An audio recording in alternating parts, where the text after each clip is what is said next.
No, it's actually a great experience. First time actually I was hearing, and it was amazing what I expected. And actually, we have a thought of what is leadership. The content is also actually exactly different what we are getting here.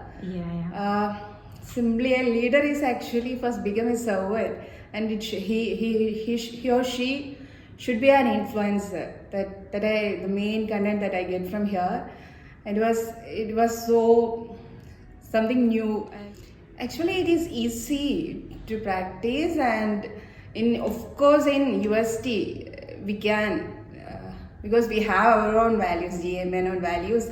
It's similar in all aspects. It's similar to this servant leadership, and of course I agree to that. Sure. Everyone actually need to attend this because we know in a corporate company, the members are coming from different companies. They might be not practicing this culture. If they are aware of the things, it would be helpful to everyone.